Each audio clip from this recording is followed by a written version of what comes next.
Good afternoon. Welcome to the Los Osos Groundwater Basin Management Committee.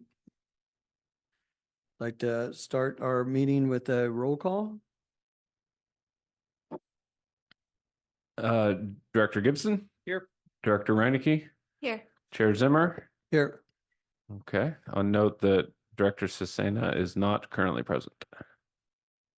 Okay. All right, we'll move to the Pledge of Allegiance. I pledge allegiance to the flag of the United States of America and to the republic for which it stands, one nation,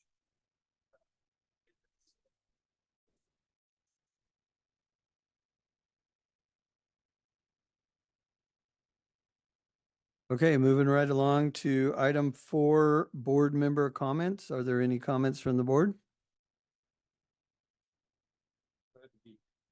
Glad to be here. Beth, any comments? I actually do have a comment that the S&T board was sort of interested in me just, I guess, bringing it. It's nothing big. It was just the proposal that maybe at some point, like maybe once a year, to give our community an opportunity to do like a little bit more of the conversational feedback that they seem to be looking for, because I feel like we get a lot of those comments. Maybe we could give a chance for like once a year, maybe around the annual report time, to just have an open forum where one or more staff people or maybe one board member could be present, just to help field questions or just give that space for conversation related to BMC matters. And that's really it. It's just a thought to see if that's a possibility, if it even fits in our policies, where that would go, that kind of thing.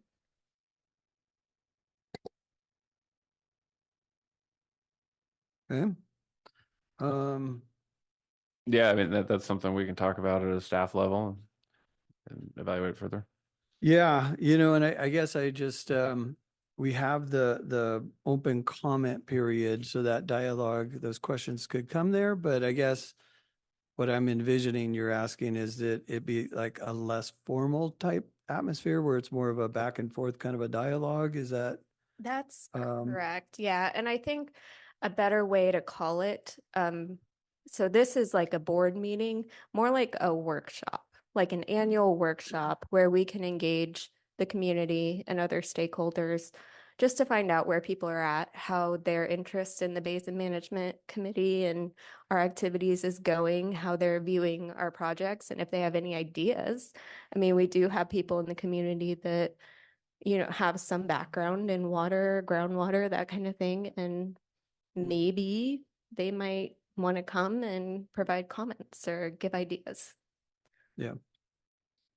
I mean, one thought is maybe it could be tied to conservation too, as one of our key objectives is implementing and improving our conservation. So maybe an option there to include that along with that. Yeah. But I would recommend that, yeah, we, as Dan mentioned, we maybe talk about that at the staff level and just characterize it better. Because I hope that if there are some questions out there that people would come before us and just ask those in a professional, positive, insightful manner to better understand the basin or get information on the basin. They would do that and not, walk around with that in their pocket and not be clear on what our goals and objectives are. Yes. And I think you're right. And I do think people do come to the board with those types of comments. And just full disclosure, I just want everyone to know that we were approached at S&T to try to get some support, in the community to try to help voice some of these concerns. And so to me, that's just an indication that there might be a missed opportunity here at the basin management level. And really, I think what it is there's just a limited amount of back and forth that can happen in a board meeting. So you have your comment, you have your feedback, and then closed, right? There's not a follow-up to it. And I think that's kind of what they were looking for. Okay. Sounds good. No other board comments. We'll open it up to public comment at this time for item 4, board member comments. If you'd like to make a public comment and you're online, please raise your hand. And if you're in the boardroom, please come up to the podium. And I just spoke with Chuck. He did apologize. He is not going to be able to make it. Okay, thank you, Laura.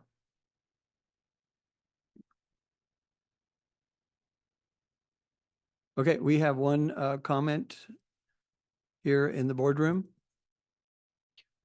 Hey, good afternoon, Lindy Owen from Los Osos. I kind of like that idea that Beth put forward. Maybe it could be called State of the Basin, and do an annual meeting. I find as a public member who comes to these meetings and has for the last 8 years or whatever we've been doing them, that there's 2 different volumes of information going out. One is from the county that says, we've got a, trending towards sustainable basin, which means that we can go ahead and start growing little by little. Yet each time we grow, it becomes, you can multiply it in a year and say that's quite a bit more growth than we really thought we had available. So, and then on the other side, there's a number of us that are very concerned. We've lived here long enough to have watched the basin kind of be maltreated. We wouldn't be in this condition if the county had, been more careful a long time ago.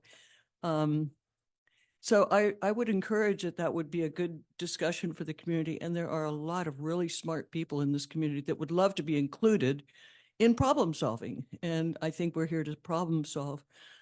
I wanted to note one thing that was an article in a couple of the journals that I read, talking about the state of California and the housing, the demand that we get housing into California, and we all have quotas, blah, blah, blah.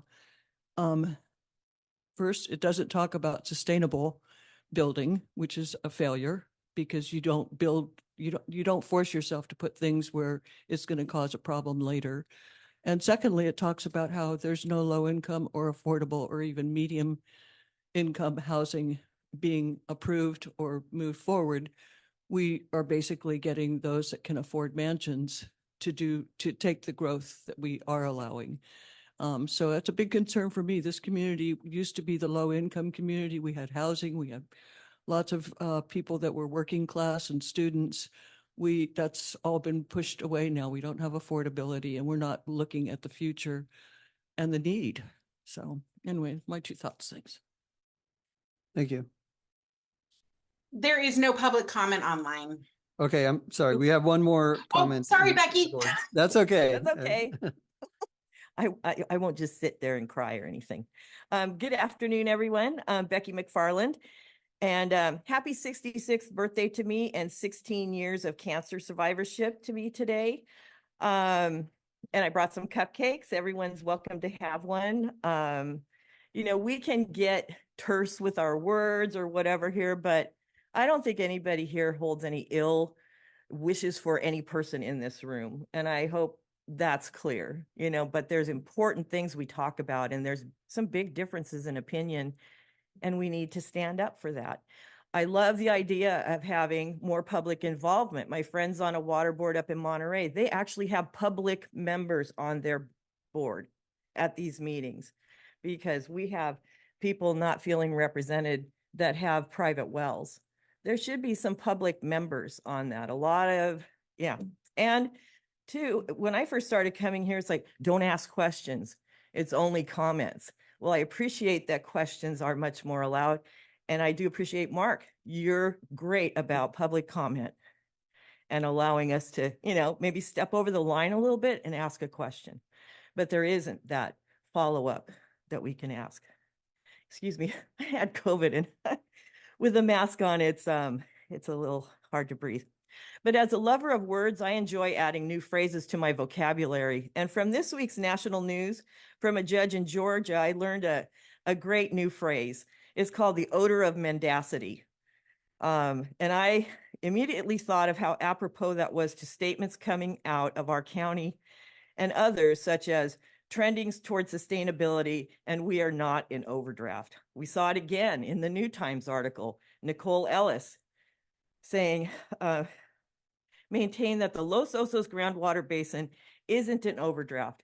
And I know I've been told by the strict definition that maybe this year or last year, we didn't take out more than went back in, but we haven't put back in the 40 years of overdraft.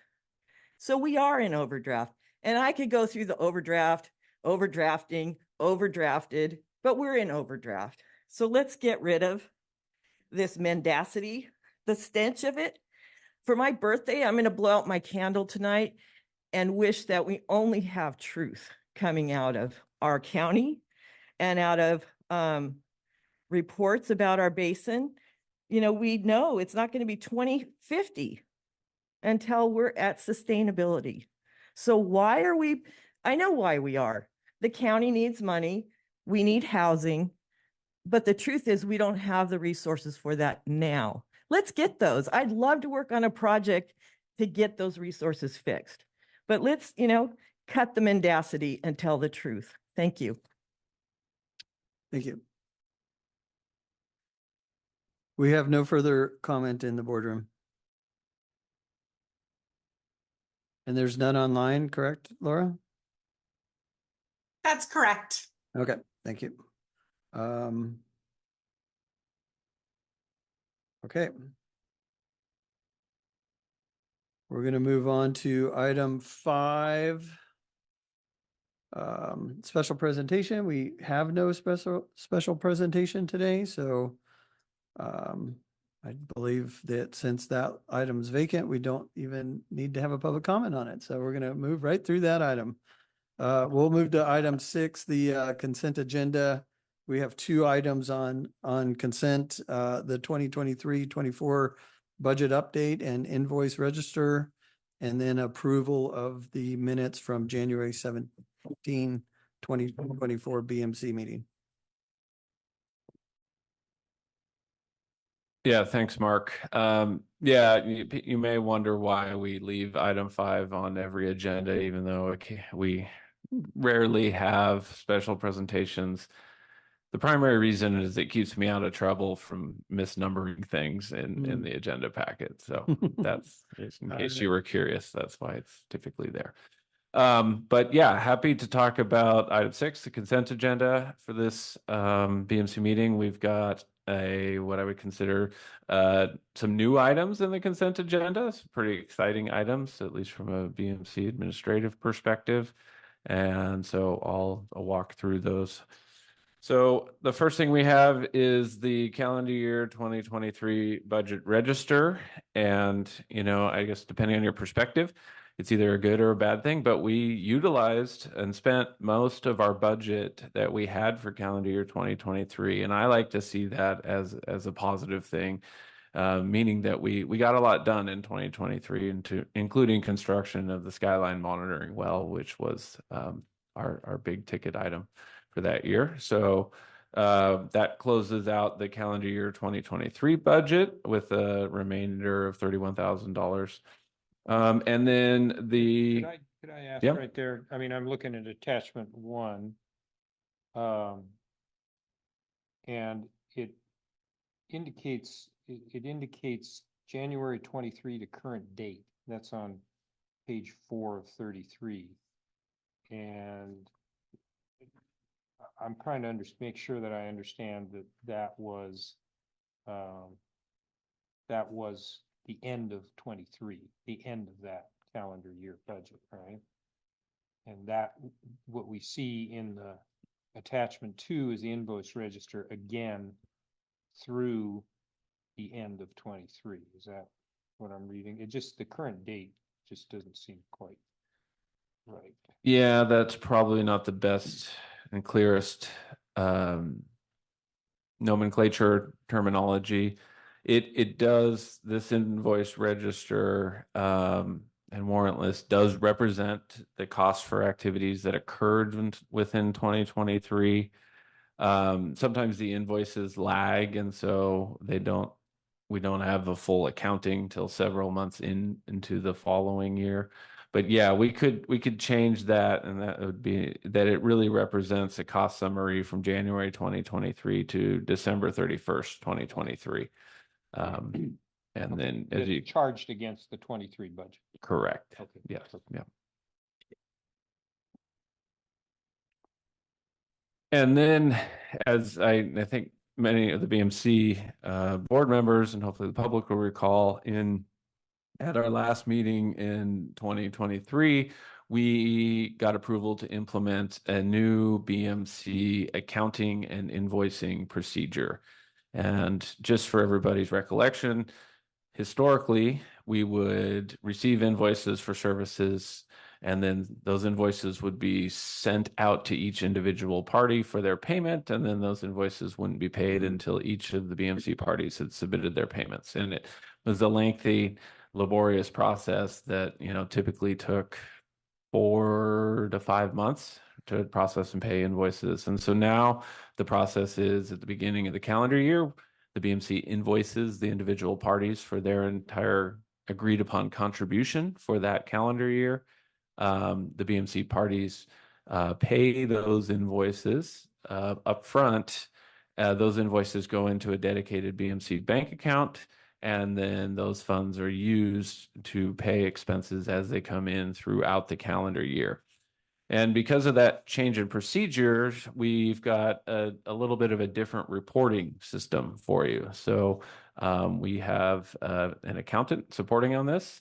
And so we've got a couple of different forms that I will try to walk you through. And then if you have detailed questions, Adrian, who you can't really see unless you're online, but Hello. Adrian's online with us. And she's the accountant along with Robert Stills that are assisting the BMC in the administration of its new procedures. So looking at the agenda packet, I don't have page numbers here, but it's the first one after the 2023 register.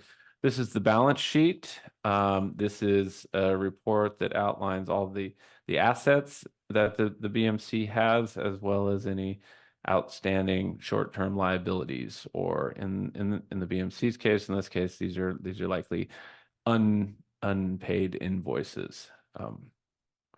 And so this is one of the tools that we can use to track and provide information on the status of BMC expenses. Adrian, anything to add on this sheet? Yeah, for this one, the most interesting item is our bank balance as of February 29th, which was $213,000. Yeah. So, and these we're still working out the procedures, but this is as of the end of February. So, there have been some expenses that have incurred, invoices that have been paid since the end of February. So it doesn't represent our current balance, but it does represent the balance as of that point in time. Yeah. The next one should look a little more familiar. This is the warrant register. So this is a list of all of the expenses that the BMC has incurred from the beginning of the year to the end of the year. So this will likely continue to be populated. And this is very similar to what we provided in previous years as part of the invoice register and warrant list. And the expenses on here should be familiar.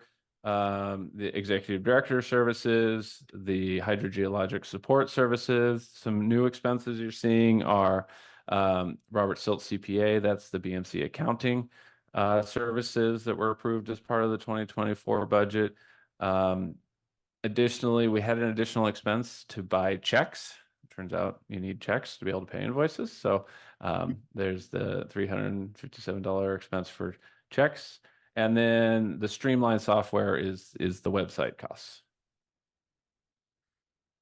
And then what we'll be providing on a monthly basis moving forward is the statement of revenues and expenditures. And so this is really the top portion is the revenues that the BMC will be receiving from the BMC parties, and then the bottom portion is the expenditures that the BMC is expending or paying for the different tasks that the BMC supports. And so you can see there were a couple of expenses in December of 2023 that were associated with the 2024 budget.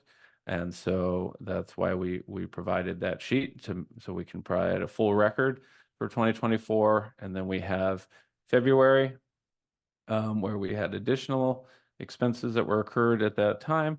And then the more interesting statement of revenues and expenditures is the February one. So what you can see here, starting at the top, is we started to receive the payments from the BMC parties in February. So the invoices were sent out in January, took a little while to process them, and then so this check started to come in February.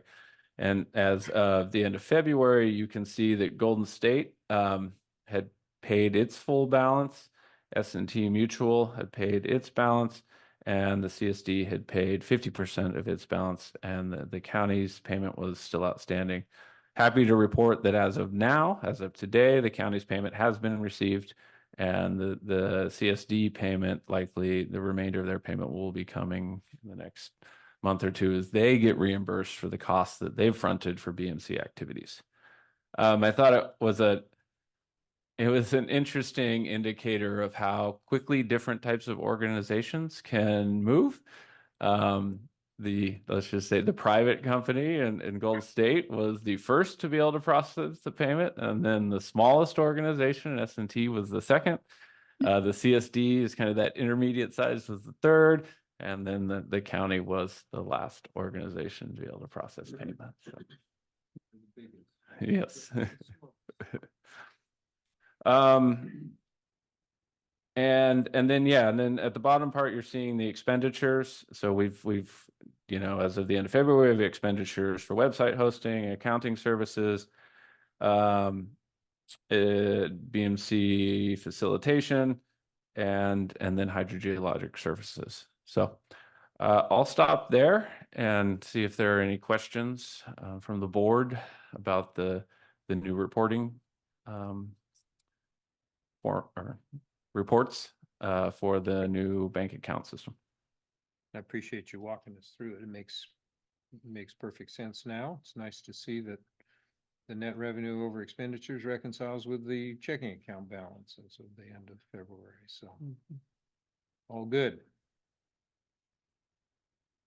Yeah, and thanks, Adrian, Rob, for putting this together. I mean, it definitely a lot more information with the statement of revenue and expenses. We can follow along a little bit better. One suggestion I'd have is that we continue to leave our budget how we've had it outlined in the past, like our 2023 budget. We have the numbers right in front of us in this format with the line items and the expenditures. If we could continue that for 2024, I didn't see that in the packet. Maybe I missed it, and maybe it's in a different format, but I just didn't. Might be changed for me, but if it's I think, and Adrian will help me if I'm wrong. I think that gets captured in the statement of revenues and expenditures. It looks a little bit different. The labels are maybe slightly different, but this really shows the budget that we had for each of the tasks and the expenditures that we had, the current period, and then the current year total, and then the remainder of each of those budget line items in the second to last column, and then the percent budget remaining. Yeah, I think you're asking where you can see what you budgeted, and that's that middle column, total budget original.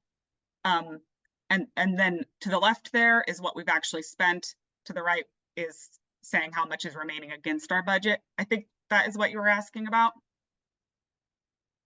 Yeah, I see it. I see it now. Yep. Okay. And it's a good question. And to be honest, I have been tracking it in our old system as well, because that's what we're familiar with, and just as an additional check. So, that's something we can make available also. Okay.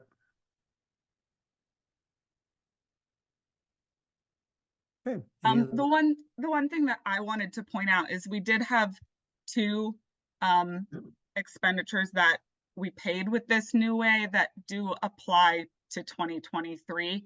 And so you won't see them on most of these, only that December one of the revenue and expenditure that I provided.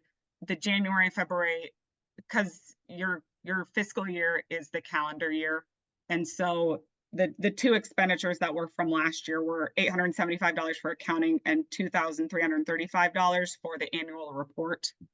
That is not that's not part of the revenue and expenditures for January on. Okay, thank you for that clarification.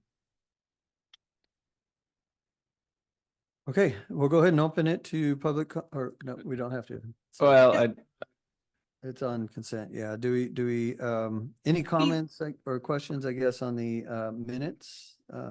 If We do need to take public comment on consent agenda. Okay. Okay, All so right. if you'd like to make a public comment on consent agenda and you're online, please raise your hand. And if you're in the boardroom, please come up to the podium.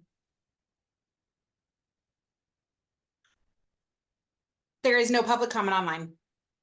There's no public comment in the boardroom either. I'll move approval of consent.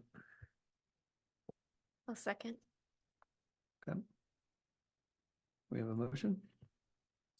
all in favor? Aye. Aye. Okay, motion passes 3-0. Okay, thank you. Okay, moving on to item 7, public comments not appearing on the agenda. If you'd like to make a public comment and you're online, please raise your hand. And if you're in the boardroom, please come up to the podium. And I do already have one online. Would you like to start there? Sure. All right, Jeff, you just have to unmute yourself. Thank you. Good afternoon. My name is Jeff Edwards. And given this committee's central mission relates to implementation of basin management plan programs and infrastructure projects, I wanted to do a little review. Review of those projects that have been completed, the ones that have yet to be completed, and then some new ideas, or at least some new ideas to add to the list of infrastructure projects. So as you know, the basin plan is divided into programs. Program A, for example, has been complete, as you likely know. Congratulations. Program B, I think, needs to be modified. It relates to a community-wide nitrate removal facility. And frankly, I think that needs to be deferred under adaptive management. Perhaps it might be workable in the future, but it doesn't look likely in the immediate term at least. So again, Program B should be deferred. We know Program C, we have well number 1 complete. Well number 2 has been drilled and outfitting should be achieved soon. But under expansion well 3 under Program C, it appears staff has not actually updated the list of projects to make that an active to be pursued project. Your committee recently took that action. Then also Program D, that has been deferred under adaptive management, and I would agree with that. Then there's Program M, which includes the groundwater monitoring plan. I support all the work that's being done on that with the addition of the monitoring wells, and I'm sure there will be new wells to be added to that. And then we have Program U, and that involves urban water, which, as I've mentioned before, I think this needs a little modification. And I'd like to talk about the low-tech, low-cost inflatable dam in stream at Los Osos Creek. And as you may recall, the lower aquifer daylights at the creek bottom, and perhaps a tech memo could be prepared to look at the preliminary feasibility of a seasonal in-stream peak flow capture project. And I'll conclude my remarks about the infrastructure projects during public comment. Thank you very much. Thank you, Jeff. There is no further public comment online. Okay, we'll open it up to the board.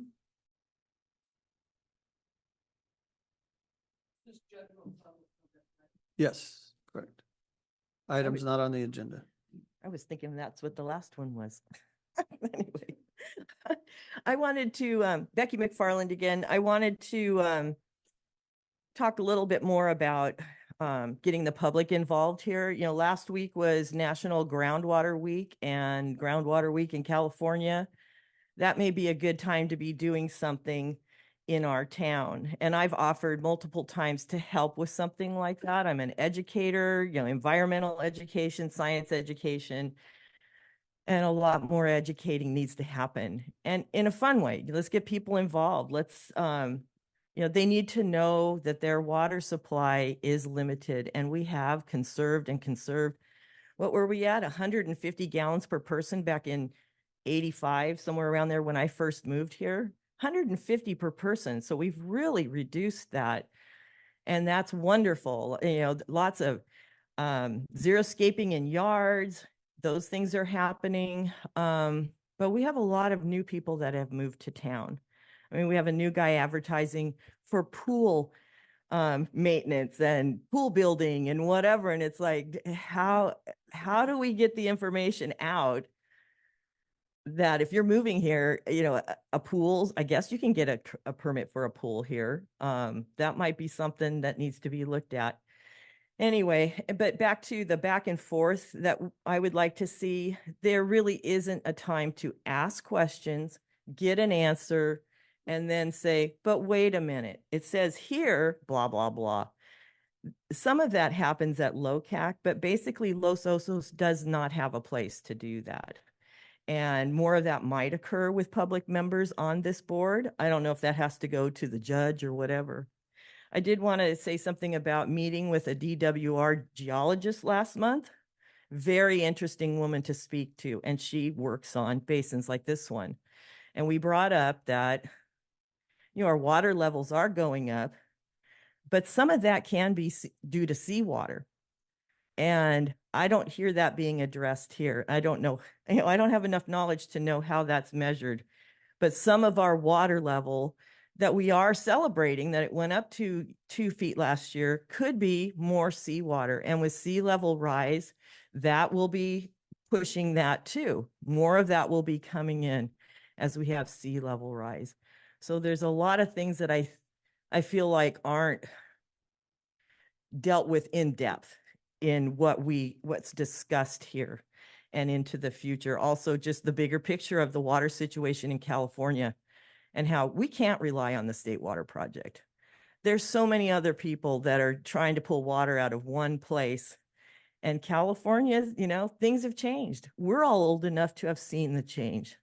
So I'd like to see that. Would love to see more education. Thank you. Thank you, Becky. Lindy Owen, again, was it July that we're going to see the aerial test results to see what they could tell about our upper basin areas? Just wondering if we're still on board to get those results and make them public. I also am concerned that we don't have any monitoring of usage, and I think all 3 water purveyors could do it, but I know it's legal technicalities. Our household is 20 gallons a day this last bill. So there are people that are really trying hard and have made a lot of life changes to not be overusing water and be very conserving.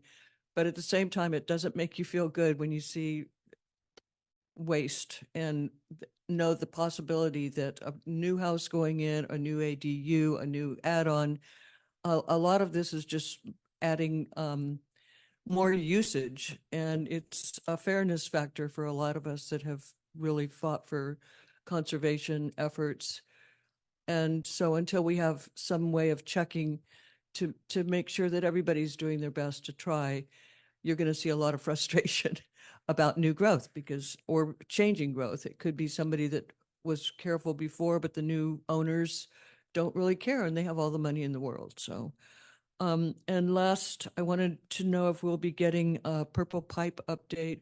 Again, that is sort of the answer to a lot of what we don't take out of the basin because we use the purple pipe system that we have set up is an advantage, and it will allow more growth in the future. But at the same time, I just think we need to focus on whether putting it up on Broderson, most of it is the answer.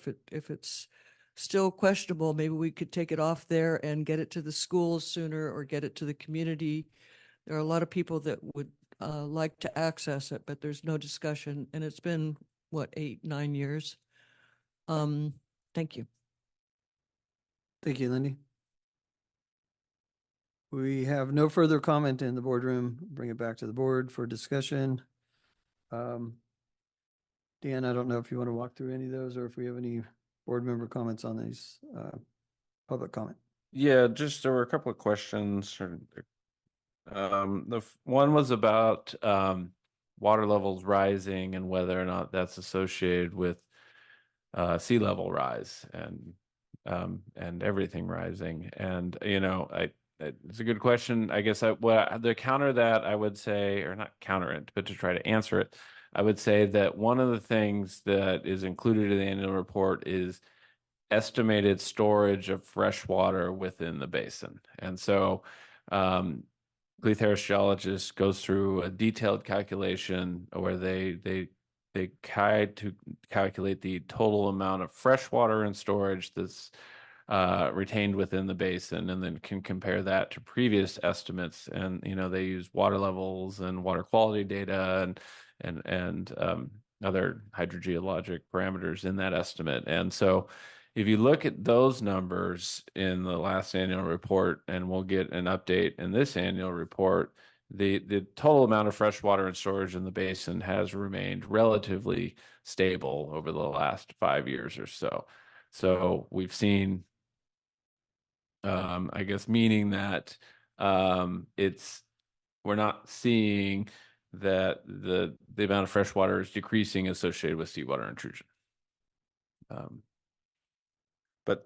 So it'll be interesting to see that calculation for 2023 because we had the wet year in 2023. We've obviously seen what that did to water levels, but we haven't seen what those increased water levels will translate to in terms of increased storage of fresh water within the basin. So that'll be an interesting data point that we'll see in the draft annual report here in the next month or so. Nice. And then there was a question about the AEM survey results. As far as I'm aware, those results are on schedule. I want to say it was Q3 2024, so it's still a little bit of ways out, but those results are pending, and I think I can try to give a purple pipe update as part of the executive director's report. Okay. All right, just one last thing on that. We've mentioned about Program U and some of the or adaptive management. Didn't we talk about looking at bringing that back at some point and looking at our projects that we had out there? Remember we looked at it and then we shelved our projects, our adaptive management projects, and then we were going to bring them back in 2024 and kind of see if there's any projects we could take a second look at. Yeah, good question. And we talked about this a little bit at the last meeting. So we've completed the majority of all the planning projects we had identified back in 2021. And so we at a staff level are working on reviewing that list of planning projects and developing an updated list of new planning level projects that the BMC may want to include in its work plan for 2025 and moving forward. Back in 2021, we also had a list of what we called implementation projects, and so those are like shovels in the ground infrastructure type projects, and they haven't made a lot of progress necessarily on those projects, other than I would say we were able to fund and are currently developing a transient model and a water recycling funding study, which is really envisioned as that an updated evaluation of what potential projects the BMC and the purveyors may want to consider moving forward. You know, I'm kind of characterizing it as an update of the projects section of the basin plan.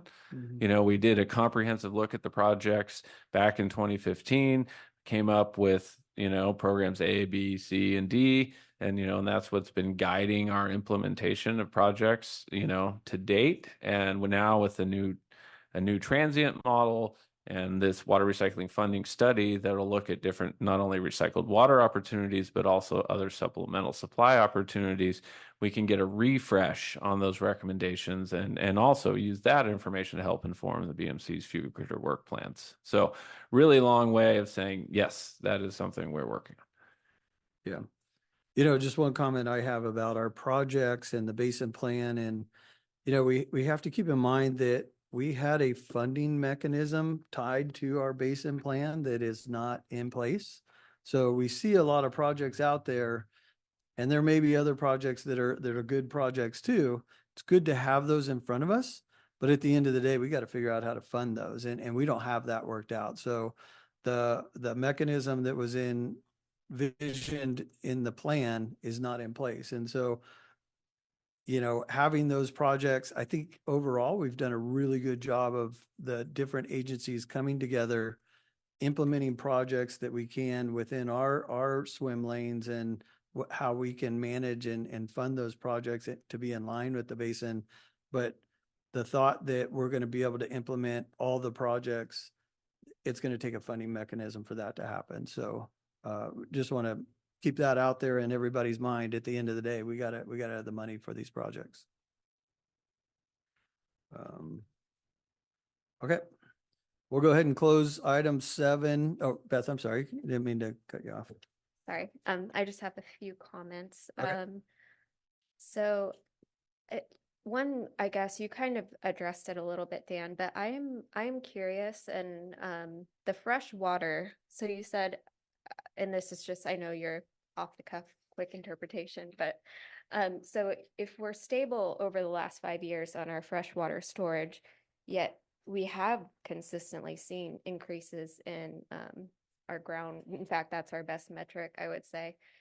So would it be possible to ask Spencer Harris to just give a brief answer or his, you know, professional opinion? Is this potentially seawater? Just so we know if this is a huge red flag that we need to be keeping our eye on as far as locations of pumping and that kind of thing that may be leading to that. Yeah. I mean, as I said that, it made me, you know, think, okay, does that make sense? Also, I think it would, and it admittedly was off the cuff, in trying to respond. So it would be better to do a deeper dive. I think probably the time to do that would be as part of the draft 2023 annual report when we saw a significant jump in water levels in response to the 2023 above average hydrology, you know, and so that, you know, with that significant jump in water levels, maybe that's a big enough change year over year that we'll see how that impacts the freshwater and storage calculations. So I think if that's okay, I'd like to maybe just defer that until the annual report and that data is available. I think that's a great place for it, actually. Yeah, so if I know you guys see it at staff level before we'll see it here.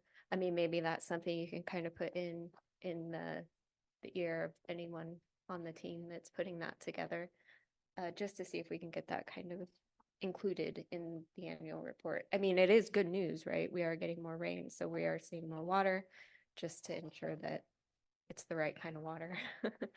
And then, so I do want to go back to the comment about our projects and completed projects. I know the technical aspects and the complexity of just getting it together as a centralized treatment system is difficult with the nitrate, the community-wide nitrate removal. If that is deemed to be a worthy project, though, you know, I know Mark with Golden State has some experience with the biological nitrate removal, which really probably came out and presented itself as an option after some of the current treatments that we have now that are kind of water intensive. So, maybe down the road, doing a biological nitrate removal to save water overall. I mean, because that treatment process, you can put the waste right back into your sewer, which of course for Los Osos is important. So something to consider. I don't know that you guys are ready to mothball any treatment plants that we have right now, but it's just something to consider if nitrate is decided to be an important item that we still need to address in the upper aquifer, which I think it is. I think we embedded this into our programs for that reason. So, yeah, and I think those are my biggest comments. Just to reply on your nitrates. So I think that nitrates do need to be a part of our projects and process. I mean, there's a lot of water there. Figuring out how to treat it today, as we know, the waste stream is just a problematic situation to deal with, both in cost and environmentally and all those together. So Golden State looked actually at two different processes. One was an improvement to the resin that right out of the gates, if you do a resin change out, you would get a 30% better or more efficient removal and equates to less waste. So that was one option. That hasn't been approved to be used yet in drinking water standards. So we're kind of waiting for that option to consider it further. And then the biological treatment. So we did do a test of that. And, one of the things, my non-technical response to that was that it was very similar to wastewater. It needs a steady stream, living organ, the start and stop. And so the challenge was really if it was demand-based, like water usage, you get a lot of usage in the mornings and the afternoons when people are showering or coming home from work. And so to increase and slow down those flows, it worked good on a bench and with small volumes of flow that were steady, but making it practical in the water utility on a demand-based system is where that challenge still lies. And it's where we left the project today. So don't have that part figured out, but that's the future. And I think it's a future solution for Los Osos. We definitely got to keep it on the table for us. We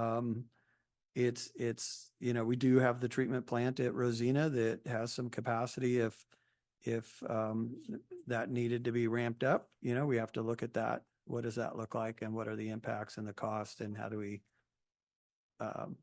deal with all those situations? So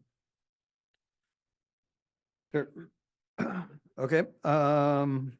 Yeah, I would just add, sort of from a technical perspective, looking at different ways that we can access and utilize upper aquifer water. I mean, that's part of the basin plan, but that is a way, as I understand it, that we can increase the sustainable yield. So, and the challenge there is nitrates. But yeah, that's something we will be evaluating, something we can evaluate as part of the transient model funding study. Okay, good. Thank you. Okay, we're going to close item 7 and we're going to move to item 8, the director's report. Dan? Thank you, Chair Zimmer. So yeah, item 8, the director's report. Yeah, I got a couple of updates that I'd like to share with the group. I didn't flag it in the executive director's report, but with respect to the water recycling funding grant and the transient model, just a reminder, we've got a consultant team with a hydrogeologist and an engineering firm working on that project. They're making good progress. We've met a couple of times with our technical advisory committee. And so we haven't had a lot to bring back because they're really deep in the technical pieces of that right now, but just would like to share that, that project's moving forward. Those tools are being developed, and as we get later in the year, we'll have, information to be able to share with the BMC. So a lot of work being done, but it's all happening behind the scenes. So we haven't had much to bring, but just want to let people know that that work is moving forward.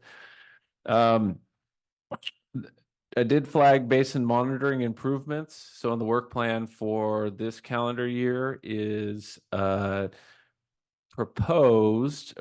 proposed to improve the groundwater monitoring program as we have done for the last 2 years, through either new wells or modification of existing wells to improve their ability to more representatively monitor different portions of the basin. So at a staff level, what we have been talking about, and it's referenced here, is modifying 2 existing wells, LA 14 and 16, similarly to what we did in 2021, where we modified the Farrell well. No, that was 2022. Yep, thank you. Very end of 2022. Yeah, we would look to modify wells LA 14 and 16 to their currently abandoned production wells. We would modify them to put in new casings, new well screens dedicated to monitoring zone E of the lower aquifer. And so we will be, thanks to the efforts of Ron Munns and the CSD, we will be partnering with the National Estuary Program to access grant funding that they've again made available for this year, to fund a majority of that work. And we will be going out to procurement for hydrogeologic support services to do those well modification designs and oversee the construction of those modifications, and then also for drilling services to perform the actual construction work. And so those recommended contract awards will come back to the BMC before any funding is spent on those initiatives.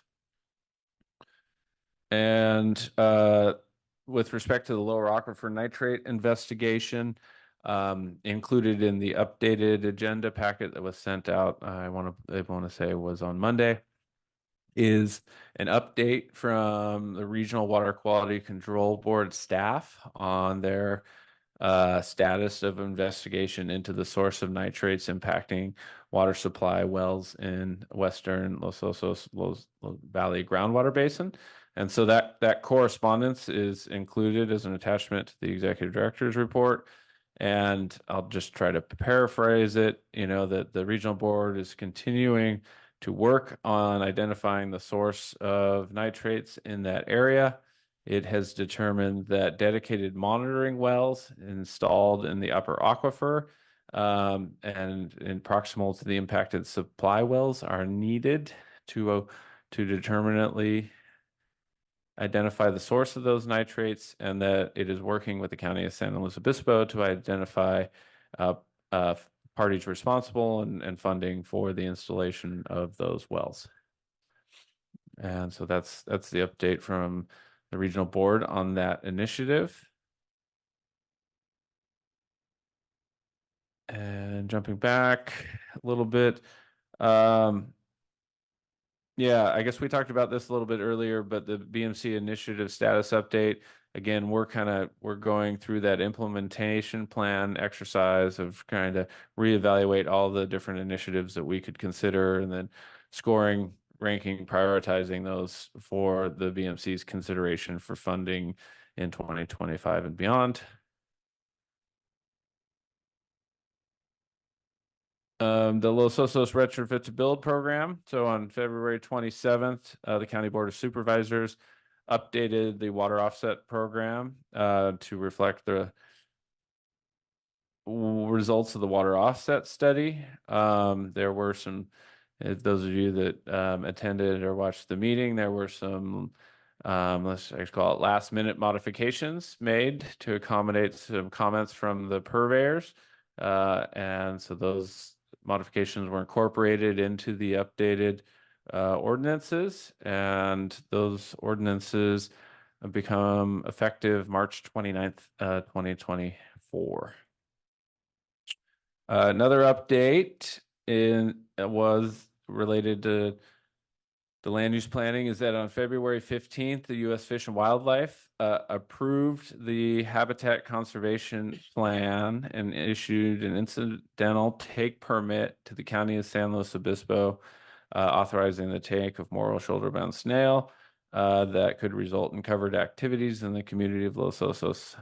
And so the Habitat Conservation Plan will include measures and actions to avoid and offset impacts to federally threatened species. And it's issued over a 25-year term. And in the coming months, the County Planning Department will be going to the Board of Supervisors to ask for a loan to begin implementing the land acquisition and other habitat restoration activities. And then that will allow the county to accrue credits that can be utilized to mitigate against infrastructure and other development projects. And there's a link to a frequently asked questions document in the executive director's report. Also included in the executive director's report is a full compilation of the recycled water deliveries for 2023. So there was 542 acre feet of recycled water delivered for a variety of uses and or disposal at Broderson and Bay Ridge leach fields in 2023. We'll cover that stuff again in the annual report. And with respect to the purple pipe or recycled water pipeline connections, we continue to have a monthly dialogue with county utility staff and get updates from them on those connections, and they also provide updates here in the executive director's report. Happy to say that those projects are moving forward. I've got a little bit of additional information. Yeah, so they're targeting one of the projects is I believe currently out to bid. So connecting the Los Osos Community Park to the Purple Pipe System is out to bid. So that's exciting. And then Los Osos Middle School, the connection designs have been approved by the Division of Drinking Water, and the plan is to put those projects out, that connection out to bid this summer. We did hear that the Baywood School is potentially on hold. Connecting the Baywood School is on hold because of potential changes to the school at Baywood and some uncertainty there. So that one's on hold for now. And then I want to say that Sunnyside is on hold as well because of a potential sale associated with that facility. So, but yeah, I believe Loams is the biggest water user. So it's great that that's being prioritized. And I think we've talked about it in other meetings, it would be great. It's a 1-to-1 offset of groundwater pumped from the basin and should provide a significant benefit to the BMC, well, the Los Osos community and the basin itself. I think that is it. I'll answer any questions the board may have. Okay, any board member questions before we go to public comment? I do have a question, and maybe this is a good question for Supervisor Gibson, actually. It goes back to James Bishop's email, and he said he was working with the county to identify financial responsibility for the potential monitoring wells, and I would just like to hear your perspective on that. Yeah, I haven't heard any specific update on that. I mean, it's pretty much as the conversation that we had when he was here and presenting, is that they have to assert their regulatory authority, and they haven't at this point, and they say, we need to install monitoring wells. Well, where and why, and what do you do with those monitoring wells? And that, to my knowledge, hasn't been spelled out. You look at that email was, it was interesting in a couple of different ways, but there needs to be a consideration of what I was trying to find where it is here, where they actually specify what they're trying to find out. If you go back 40 years into the history of creating the prohibition zone, there was a process that was going through. You heard in his presentation a simple, sort of a conclusionary sentence that Carrillo states is causing this nitrate pollution without any supporting evidence. So conversation now is how do you design a test to figure out where that nitrate pollution is coming from? And, you know, I think at this point, there's still, as his email indicates, the source could be old septic discharge that's still not yet to be worked out from parts of the basin that are now sewered, or it could be something else. And there just hasn't come a level of specificity from them for us to move forward. But I can check on that and see what see where we are in that conversation.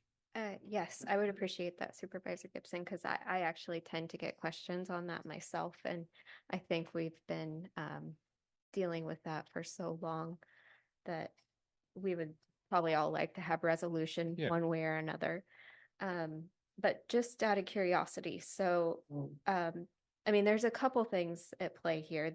I know the regional board, their authority was kind of given to the county under the LAMP, the local area management plan. For that particular septic discharge question. Yeah. Okay.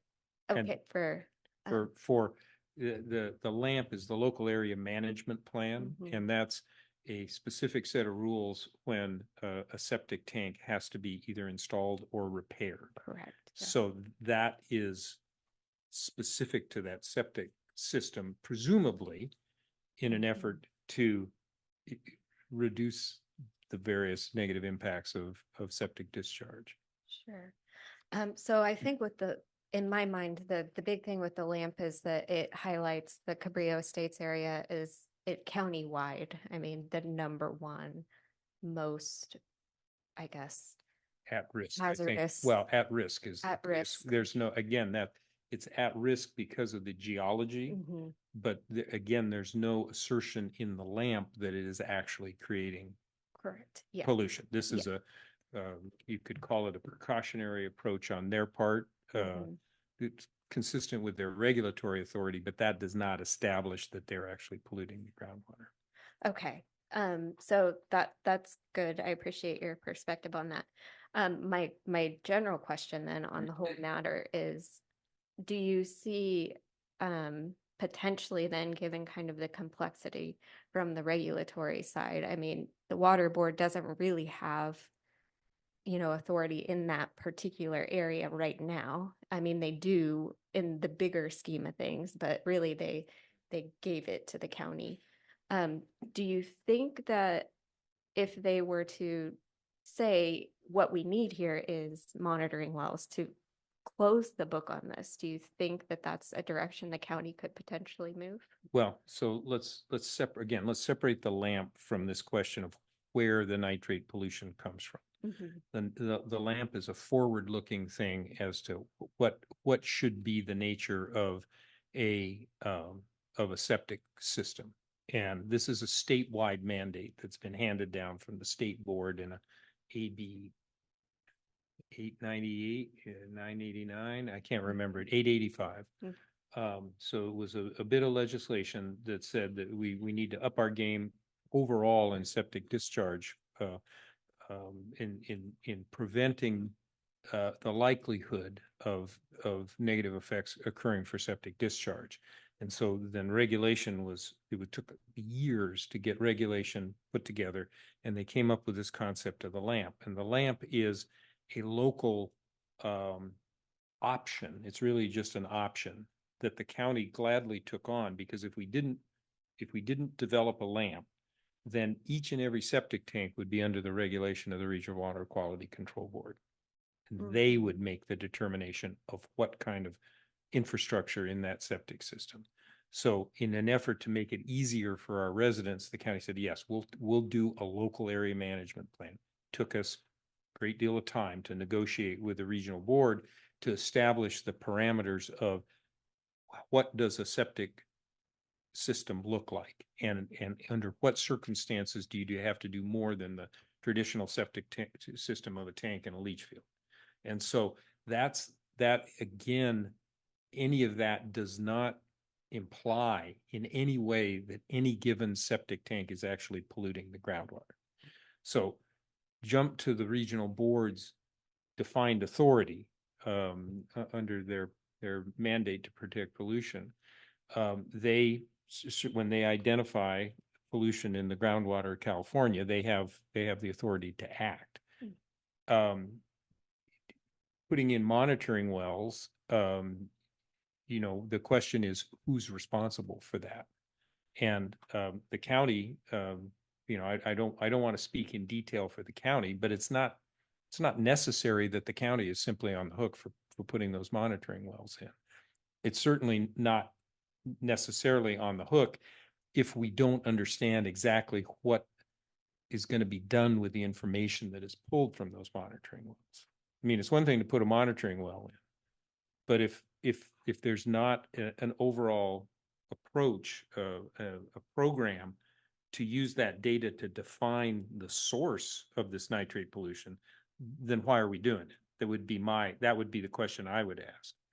So it's, you put a monitoring well here, you watch, if nitrate goes up or nitrate goes down, does that indicate that nitrate pollution is coming from this particular septic tank somewhere?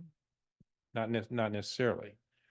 So that's the conversation is who's responsible for the wells and what are we going to do with the information? That would be the way I'd frame the discussions that need to be had. Okay. Okay. Thank you for that perspective. Sure. I think, what I think one of the biggest things, and this is not as much in the BMC realm, but I think time is sort of the essence, because in the LAMP it does say if your septic leach field fails, you Right. have to Oh, upgrade. So that- people in Cabrillo Estates are a little bit on edge with this whole. It's absolutely a topic of conversation there, and there's Mhm. there's a question. Does Cabrillo Estates want to connect to the sewer? Mhm. But the cost of doing that will rest on the property owners in Cabrillo Estates, just as it has rested on all the property owners in the prohibition zone right now. Right. And the trade-off on any given property owner is looking at, well, am I going to have to spend upwards of above $50,000 and maybe above $100,000 should my septic tank fail? Mhm. Or am I willing to sort of sit put and not do that? So there's a level of uncertainty about the future that comes into that conversation. I've indicated, and I think it's in the not too distant future, I'll probably be in conversation with the members of, residents of Cabrillo Estates. But at this point, it is completely up to them whether they want to pursue sewering or not. Mhm. And, there comes then a number of interesting questions about the majority versus the minority versus a whole bunch of other things. So Mhm. that conversation's ongoing, but I think it's really important to underscore that the source of the nitrate pollution in S&T's well has not been identified. Yes, I would agree with that. There's nothing out there that indicates that it's from Cabrillo Estates or, any one particular place. Right. That is true. So I guess all of that being said, I'm just going to say it would be nice to see monitoring wells there. Of course, they come with money. I don't know who could fund that. I don't know the cost. I'm guessing they're probably 50, you would know, Dan, maybe around 50,000, depending on what, how much technical aspects there are to them. And one thing I would say, I would imagine if they're going to put monitoring wells up there, especially given the geology and the geography of it, and this is probably a good question for you, Supervisor Gibson. Do you think that there's a possibility that we could put monitoring wells that would specifically capture only maybe influence from the Cabrillo Estates area? But that's really the question. Mhm. That's that question of how do you design essentially an experiment? How do you Mhm. design an investigation if your goal is to identify the source Mhm. rather than simply map the amount of nitrate pollution? If you're really trying to map the source, one needs to understand the the hydrodynamics of the basin there, and it would have to set those observations up in an effort, with a clear effort that allows you to get to the question of source. And you know, and then the formative question is, who is responsible for doing that? You know, is it the property owners? Is it the county? And those questions just haven't been answered at this point. So the short answer is sure. You know, we would have to talk to a hydrogeologist expert in that, to given the physics of the basin and the geology of the basin, where do we put these things? Or, you know, do we put a tracer in some part of the ground and see whether we can map the flow of groundwater? All those things are possible, but I have not at this point heard from the regional board that they have a specific proposal, nor have they exercised their regulatory authority to demand that something be done. Okay. And we're getting pretty into the details and maybe a little far from kind of what was agendized as part of this meeting. Yep. I think that's great, but we just want to make sure that we stay in compliance with the Brown Act. And if this is an item for discussion, we could bring it back as an agendized item and maybe go into more detail if that's okay. Yeah, thank you for that reminder. I'm just Yeah. reporting on what I know to be at issue here, and what little I know about how far we made progress on it at this point. Yep. Okay. All right, let's go ahead and open it to public comment at this time. If you'd like to make a public comment, please raise your hand. And if you're in the boardroom, please come up to the podium. Do you want to take public comment online or in the boardroom first? Let's take the boardroom first, since Okay. Lindsay's already at the podium. Sounds good. I can wait. No, I'm just kidding. Lindy Owen, a lot of different interesting points. Any idea, I mean, are we privy to where the HCP mitigation properties will be purchased? And what kind of money? I mean, we're kind of curious, since it's what we end up paying for. I also want to talk about the regional board's update.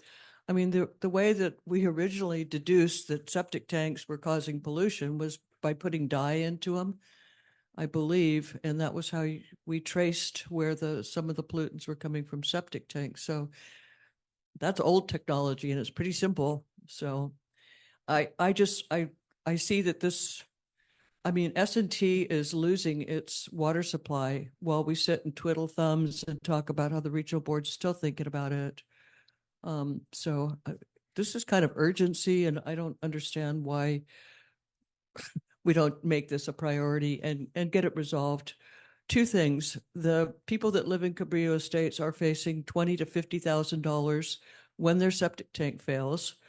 I'd like to know if we can have a list of those septic tanks, the lamp, each permit to replace a septic tank. I'd be curious, because most of them they're not following the rules. They have somebody come in and fix their leach field and they move on. They're not meeting the agreement. In other words, the pollutants are still being allowed to go in, even though these updated systems aren't even that great. I think that the discussion about whether they want to contribute now and feel our pain. I mean, we've been paying for a sewer for 8 years now, 7 years, and they haven't had to pay a penny. So I think that it would be nice to present to them that they have the option of paying, give them a number, or we're going to regulate every septic tank change out. Put the rules down.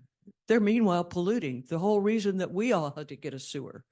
So I think they can join the community, and we don't even follow the rule of 1 septic tank per acre. It's just, I just get so frustrated. Yeah, I think that we need to get the regional board going.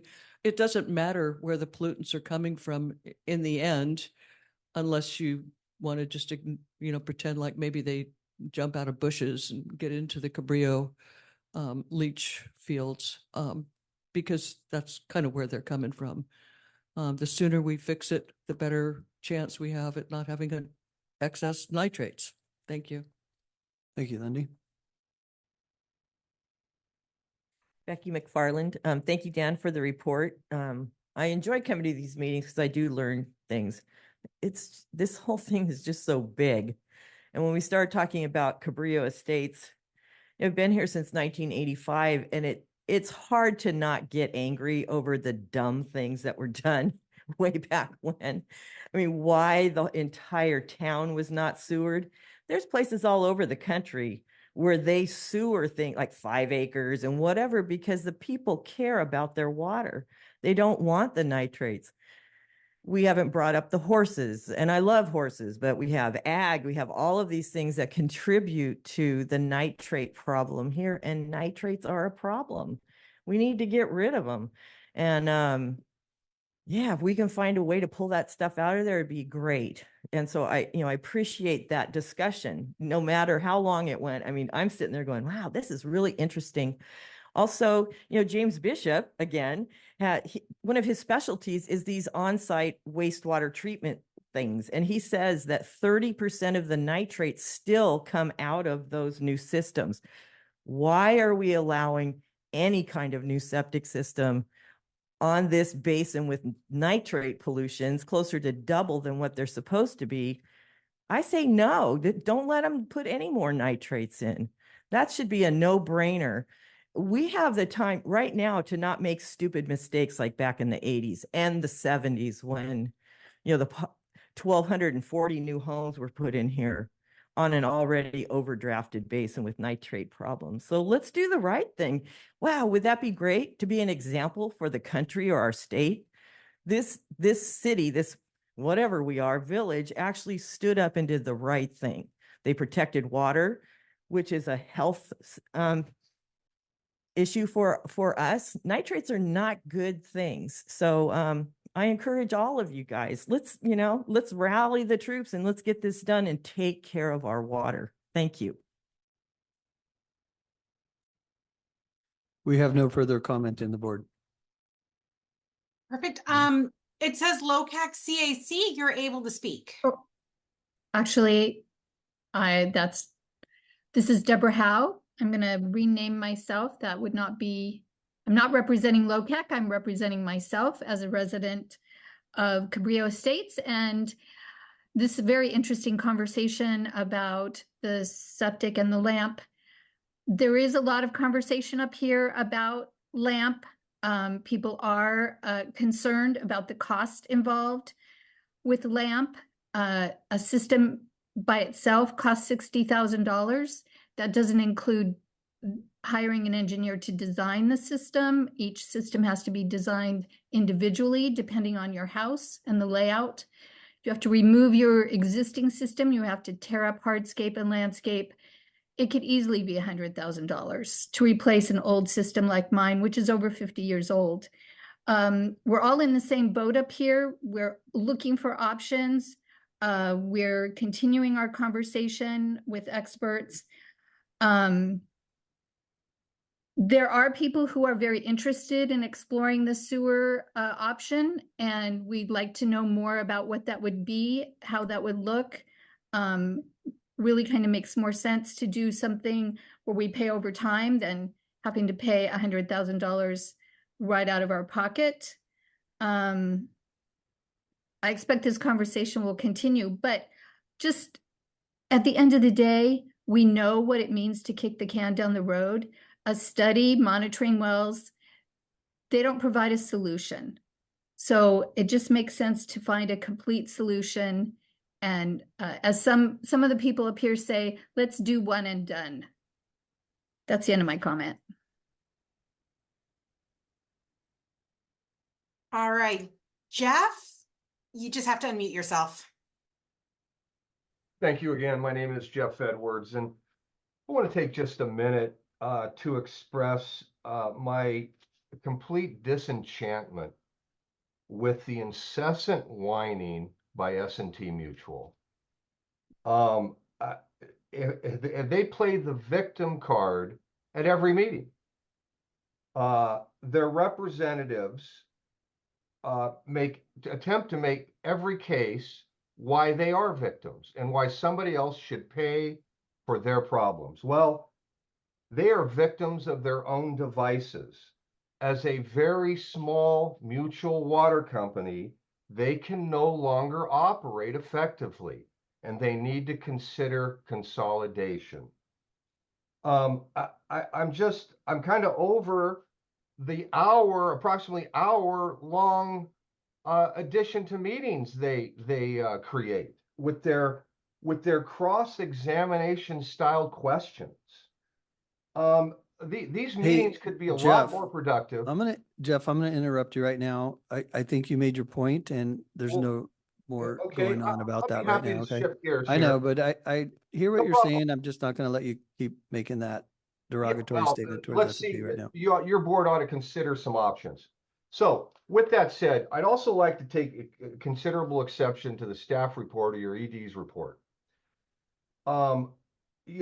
The list of projects, infrastructure projects, they're incorporated in your annual monitoring report. And the list of projects that's in the 2022 AMR, it's completely out of date.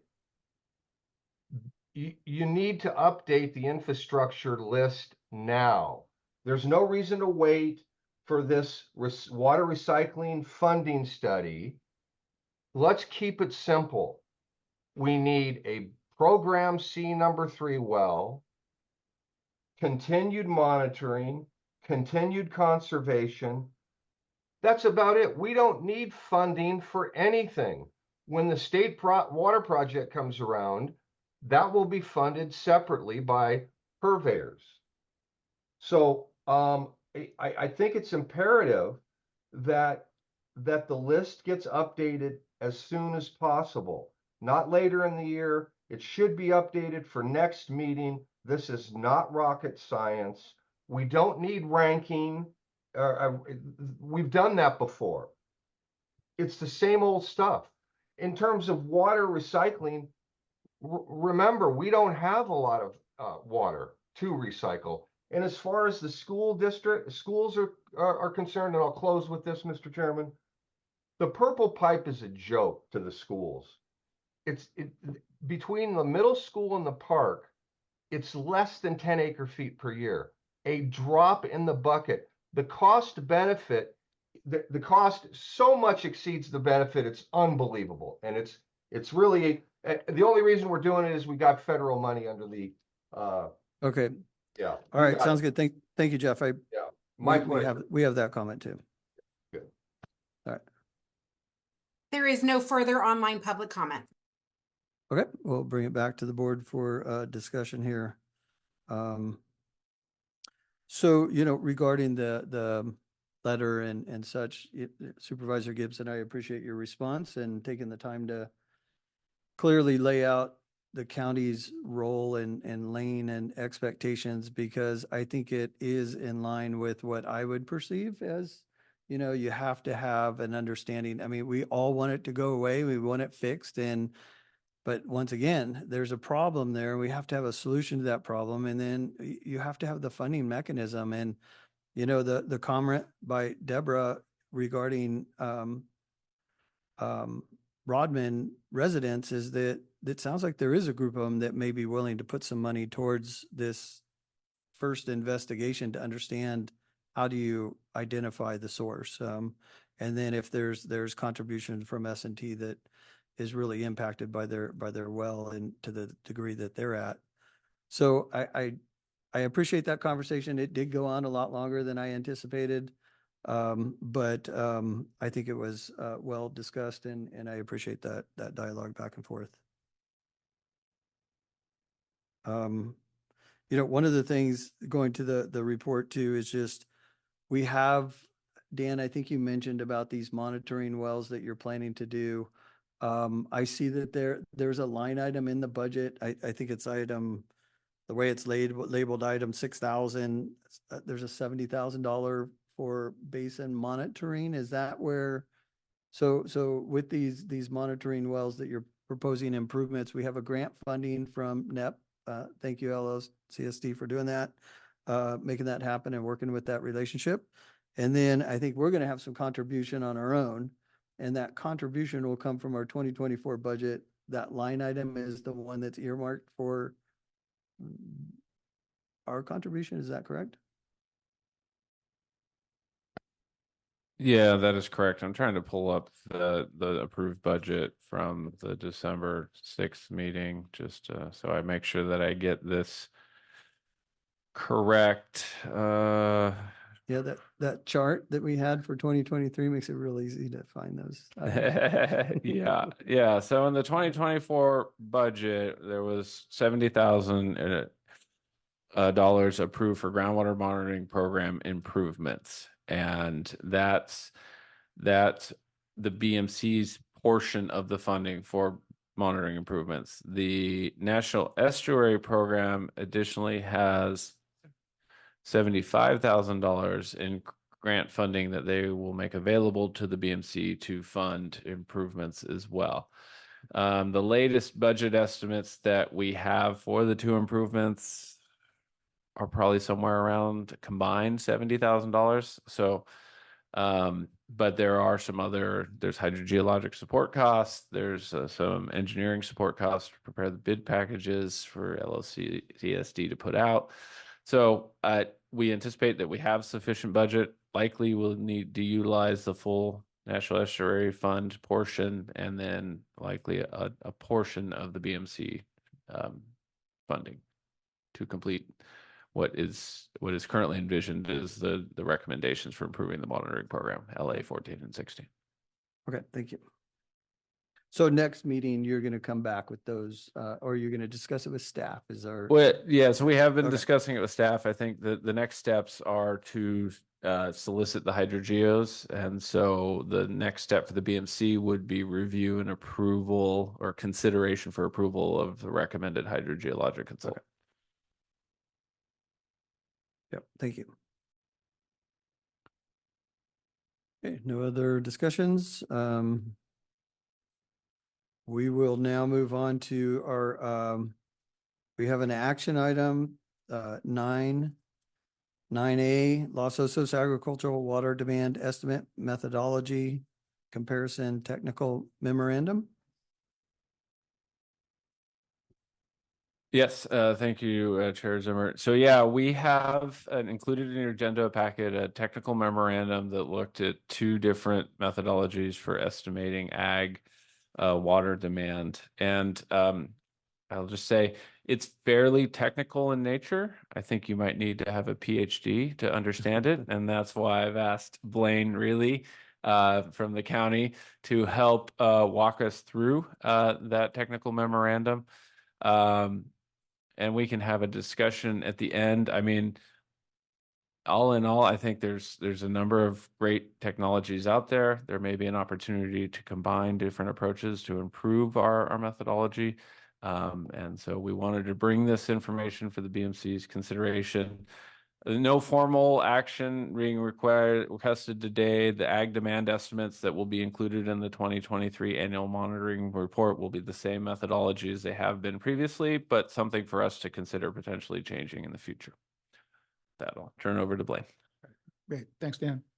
So yeah, this is an informational presentation. As Dan said, the county retained the services of Cleith Harris geologists to really evaluate the feasibility of using satellite-based evapotranspiration data and technologies to for the purposes of estimating agricultural groundwater use in the Los Osos Basin. And for context, this is something that the county is exploring in other groundwater basins within the county, including the Paso Robles groundwater basin and the San Luis Obispo Valley groundwater basin.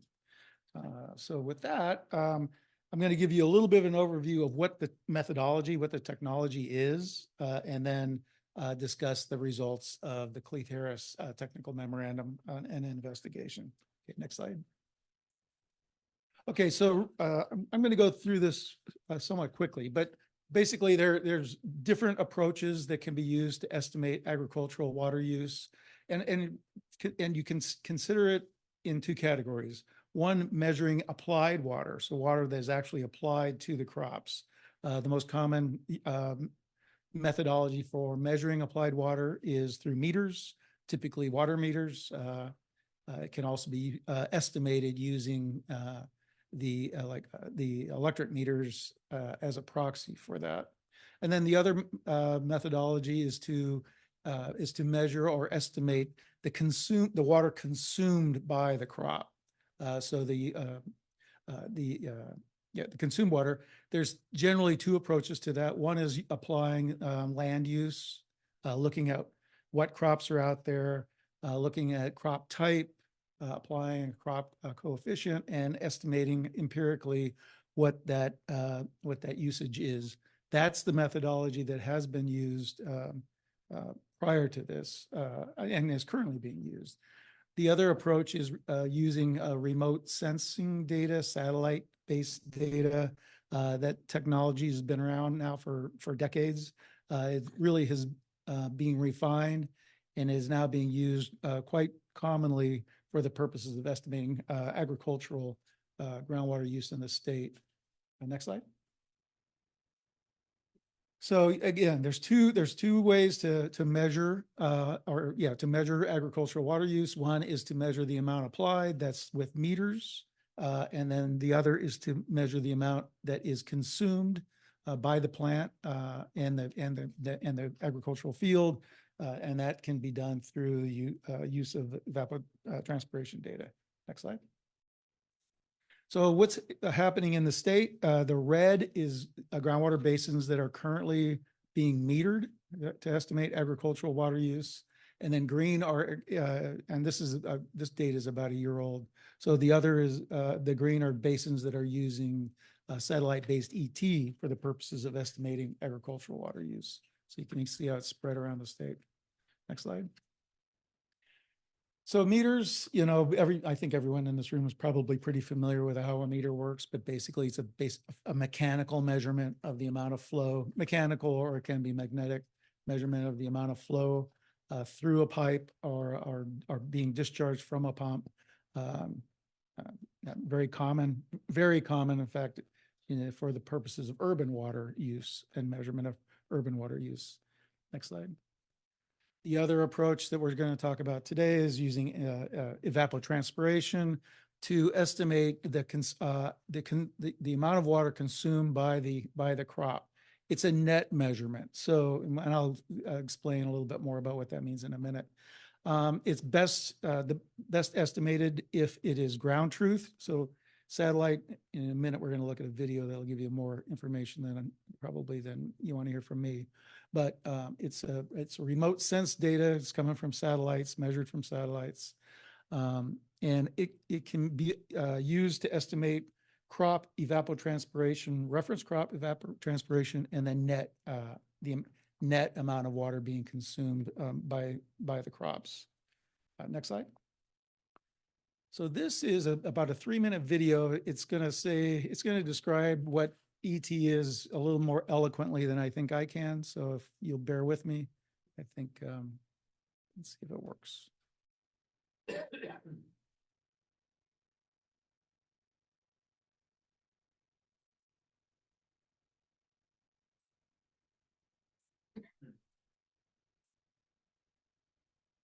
Blaine, is there some audio with this?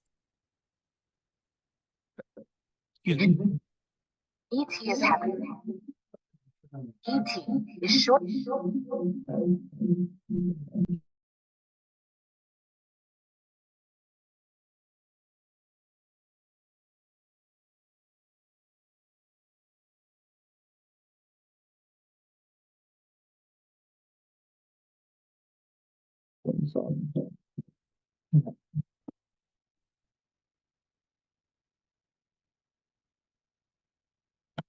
For evapotranspiration, which is the combination of evaporation from land and water surfaces and transpiration from plants.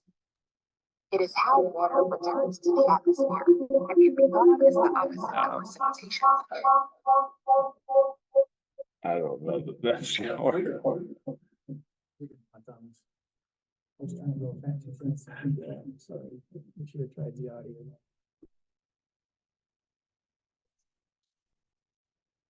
We put that on the,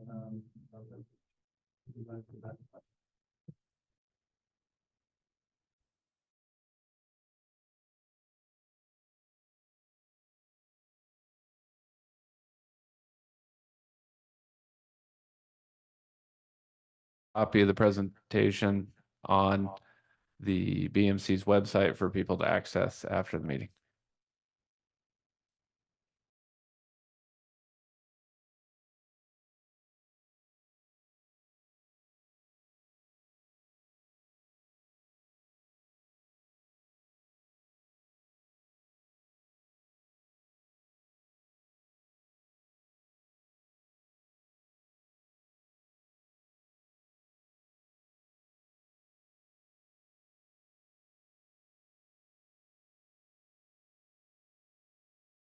Ron, if anybody's speaking, the microphone is muted for inside of the boardroom.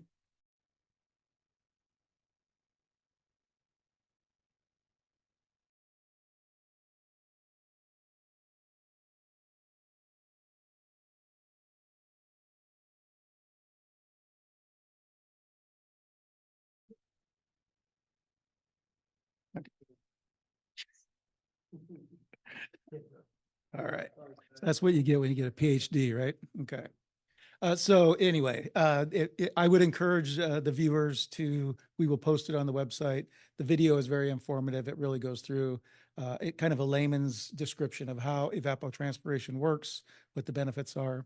And with that, so what, from the county's perspective, why are we interested in evapotranspiration? It gives us the eye in the sky, really, to be able to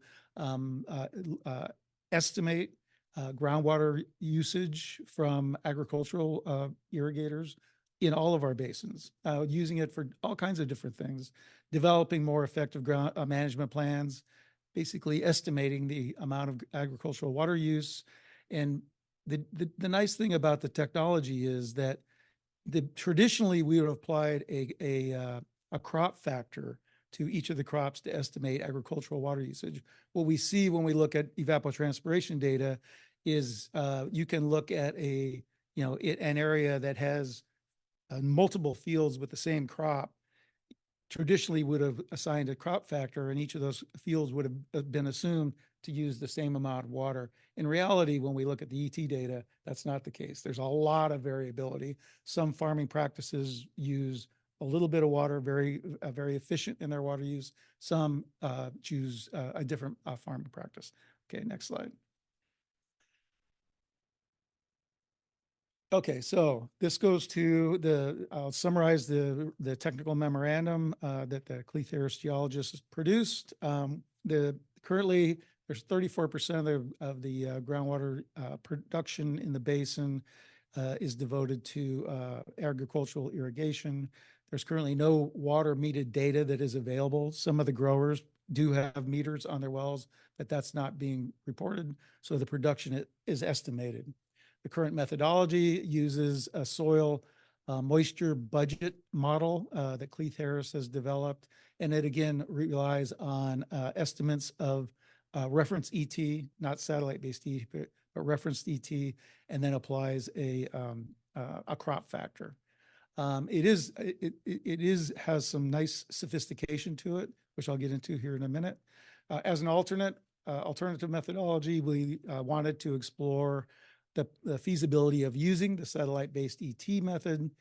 In July 17th, Cleith Harris produced a technical memorandum that summarizes a comparison of estimates of agricultural water use for the years 2020, 2021, and 2022, and compared those two, the estimates based on those two methodologies, the traditional soil moisture budget model that they have been using and the satellite-based ET methodology. Next slide. So this is just a visual of where the agricultural irrigation is occurring within the Los Osos Basin. It's primarily on the eastern edge or portions of the basin. And each of those fields, the colors of those fields represent, and that's what the scale is off to the left, represent number of inches of evapotranspiration for each of those fields. So, you know, you can see there's a lot of variability. The bluer colors, the cooler colors are relatively low annual evapotranspiration. This is in inches again. And then the warmer colors, the hotter colors, represent more usage, more evapotranspiration. And again, evapotranspiration is an estimate of the consumptive use of groundwater from those fields. Next slide. So they did their initial comparison of the total evapotranspiration. So I'm going to talk about total evapotranspiration and the net evapotranspiration. Total is just the total amount of water that is being evaporated from the field and transpired from the actual vegetation in the field, from the crops in the field. When we look at the comparison, these are each of the 3 years, and on each set of column, there's an open ET and an SMB, that's soil moisture budget. And if you look at the total ET, the open ET or the satellite-based ET estimate less amount by, in each case, about 90 acre feet per year. So the soil moisture budget methodology, when it's used, would result in a higher estimate of total evapotranspiration from from the irrigated agricultural land that we have in this basin compared to the open ET. So that's total ET. Next slide. So what totally, think of total ET is the total ET is again, all the moisture that is being evaporated or transpired from that agricultural field. It includes water that has been applied through irrigation, but it also includes water that has been applied through precipitation. So that includes both sources of moisture. The net ET is an estimate of the amount of groundwater that is consumptively used. So it's the total ET being adjusted for the amount of effective precipitation that the actual plant utilize. So we looked at the comparison of open ET or satellite-based ET versus the soil moisture budget in that previous slide.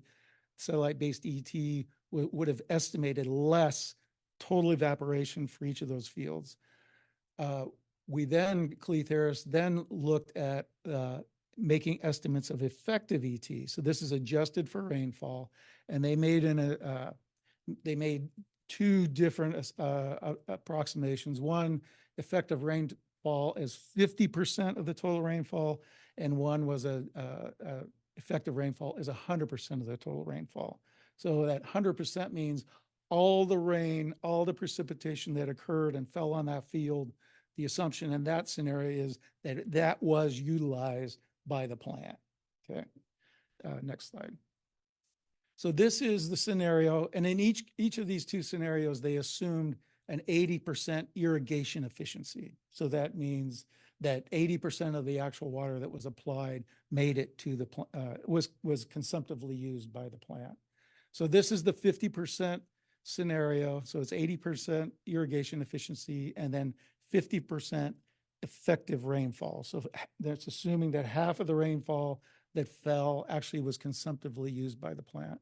And you can see down on the tables organized the same way, looking at it on the lower, the lowest row, you can see that compared to the satellite-based ET compared to the soil moisture budget for like 2020, in this case now the satellite-based ET methodology estimates the water usage, consumptive water usage is more now, is 140 acre feet, greater than the estimate that would have been made by the soil moisture budget.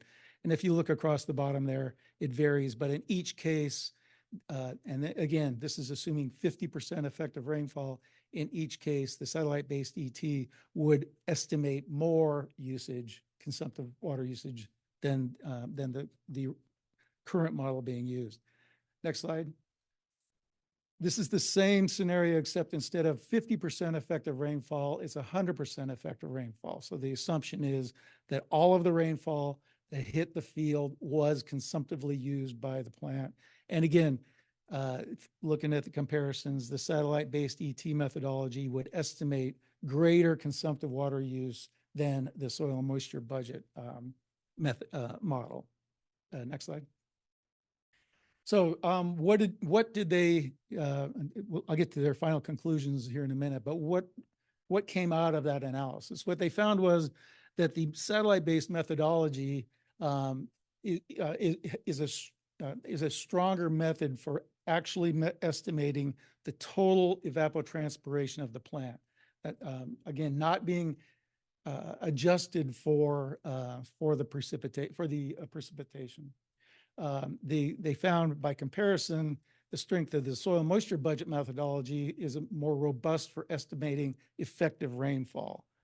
They basically concluded that the recommended methodology would be a hybrid, to use the satellite-based ET to estimate total evapotranspiration at a field level, at a field scale, and then rely on the soil moisture budget methodology for computing effective rainfall for that same field, and then combining those results. And next slide. And so this is a summary for those same water years where they've combined they've done the hybrid methodology.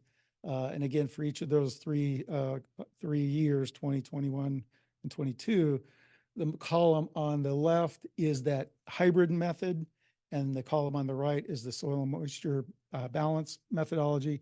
When you compare those, the hybrid method would estimate slightly lower consumptive water use for agricultural purposes when compared to the soil moisture budget. And they felt that that was more accurate. So based on their analysis, if we would apply if we would look at the agricultural water use estimates in our previous annual reports where the soil moisture budget has been used, it probably is slightly overestimating the amount of groundwater that is being consumptively used.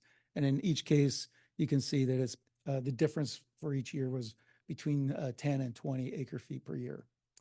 And final slide. So the conclusions based on, and again, I think I'll just, based on the comparison analysis of the two methodologies, OpenET appears to be a better method for obtaining total evapotranspiration values, while the soil moisture budget provides best estimates for the effective rainfall. The proposed composite method would be, should be considered for future consideration. And then really the next step is to do field-based verification. So we'll go out and actually get metered data that can be used to compare those two methodologies that I described, and just confirm that, you know, which is the most accurate method for estimating consumptive groundwater use. And final slide.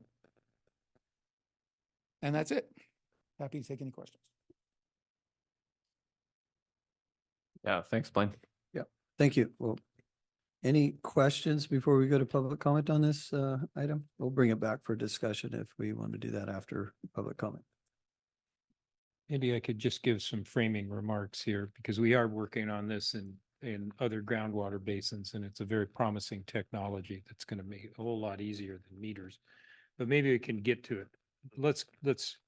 We all understand that what we're interested is figuring out how much water is pumped out of the ground and put on the ag fields, right? That's what we need to get to.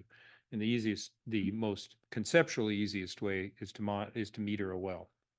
So there are problems with that. There's expense, there's compliance, there's mechanical reliability, there's the overhead administrative of keeping track of all that.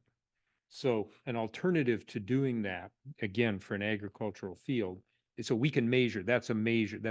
A meter is a quick measure of the water, but we can get at how much was pumped out by making a different measurement. the satellite can very accurately estimate how much water evaporated and how much water the plant pushed out, and really accurate. So what we need then to do is adjust that number by the water that is lost by trickling down below the root zone of the plant and not being used. Adjust that by the amount of rain that fell, because that will offset the amount of water that's needed to irrigate that plant, and the amount of water that's actually held in storage in the soil. And so the rationale of this approach, and this technical memo is great. It goes into a lot of detail. What it shows basically is that the way we've been doing it and the new way of doing it agree pretty closely within less than an acre foot over the course of a year as to how much water is estimated. So by the advantage of doing it with the satellite is it's way easier. You don't have to intrude on people's properties. You don't have to keep a long log of a bunch of individual meters. You get in an instant, you get a complete picture of how much water has moved out of those fields. And there's been a huge amount of research that studies all the other things that you need to do to adjust it. So in terms of an administrative approach, this satellite-based thing is way to be preferred. And again, we're I think close to actually implementing it in Paso Robles for sure. And I don't know where San Luis Valley is. So that's the why of all of this, and it absolutely works. It has been ground truthed in a number of studies, and it's extremely accurate. We do need to ground truth it here, make sure we've got the adjustments tuned in properly. But just cut to the chase, a spoiler alert. I think we need to pursue this and to get the local ground truthing underway, because I think this is the way that it's actually going to happen here. So thank you for indulging that small amount of context. Sure. Thank you, Blaine. That was a fantastic presentation. Very informative, and so informative that through all of it, I need you to re-explain the effect of rainfall one more time before we go into just one more. Yeah, quick so, notes. okay, so total rainfall, that's easy, right? Say there's 10 inches of rainfall that fall throughout, through the course of the year, right? Hit the field. The crop is going to capture some of that, right, through its root system, and it's going to transpire that. So that's some of that rainfall, a portion of that rainfall that crop actually grabs onto and takes advantage of. And then that water is lost. That's been consumptively used. The other water so that's the transpiration element. And then the evaporation element is some of that water that's hit the ground, right? It evaporates. It gets into the soil profile. It sits on the ground surface in little depressions and puddles, and that evaporates. That's lost. That's consumptively used. So the difference between the total amount of rainfall that hit the ground is that the effective is the total amount of water that hit the ground minus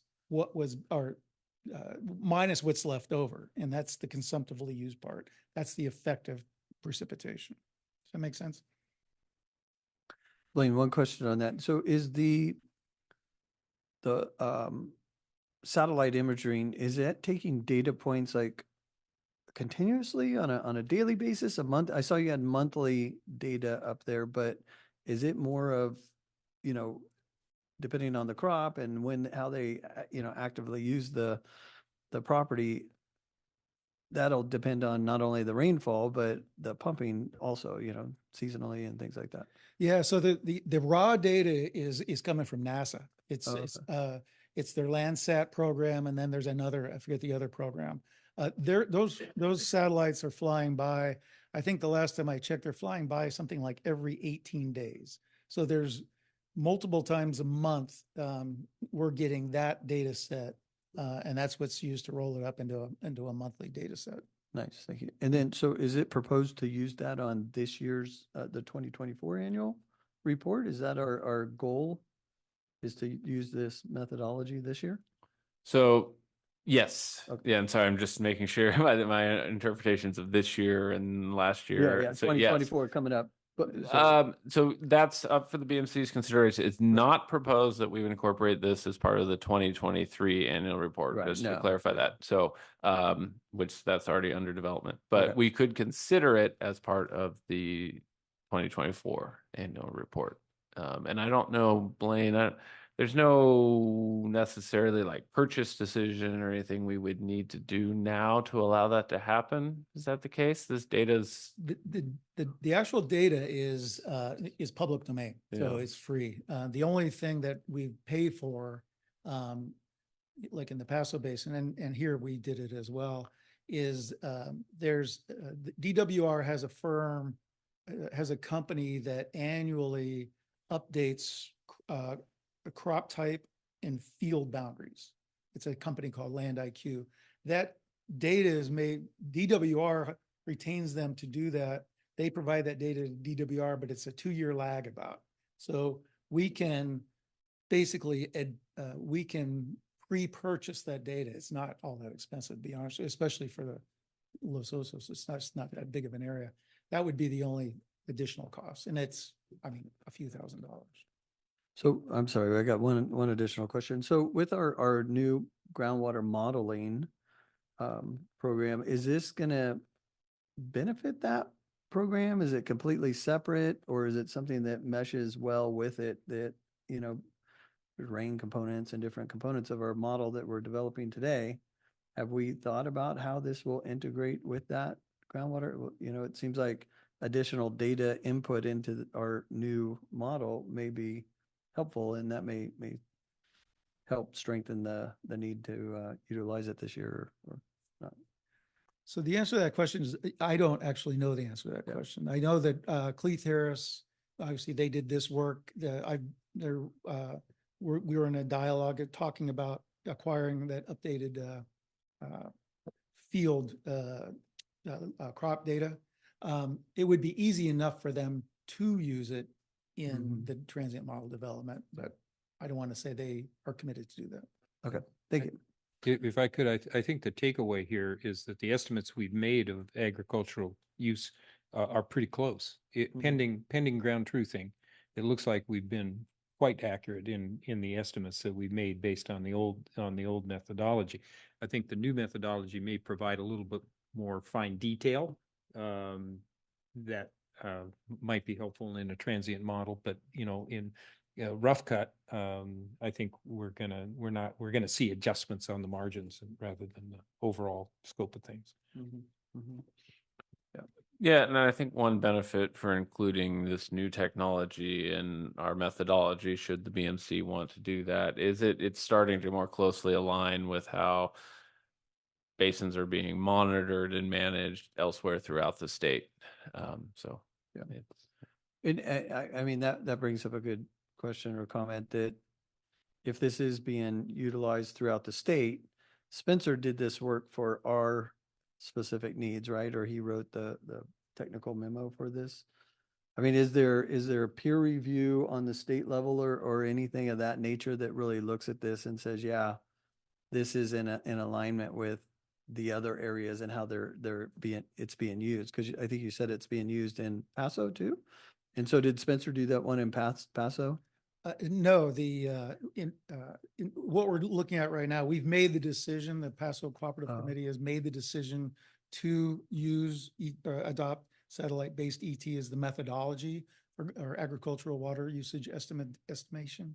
And now we're talking to the vendors in the state, like Land IQ is one of the vendors in the state that can provide that service. Oh, okay. So it'll be a separate vendor that actually. Yeah, and that I got it. and Okay. Thank you. their product has been peer Yeah. reviewed in the Yeah, state. right. accepts. Okay. Yeah. Thank you for clarifying that.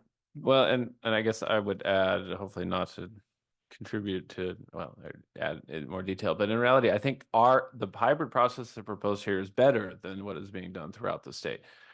Most basins, at least that I'm aware of, aren't using the soil moisture budget, where they're actually calculating how much of that water is available within the soil. The rainfall that falls is available within the soil to feed the plants. They're using a very simplified assumption of effective rainfall. And so what's proposed is a hybrid approach that leverages this tool set we already have in the soil moisture budget and brings in a new technology input that makes it better.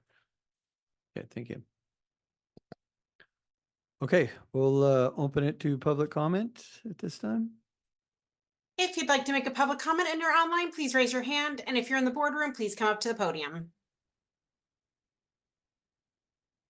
We're going to take public comment in the boardroom first, Laura. Sounds good. Thank you, Lindy Owen. Oh, this was an interesting presentation. I think we have really two different types of ways of knowing how much water is coming out of a private well. One is real simple. It's a meter put on it, read once a month, once a year. I don't care, but that's very simple.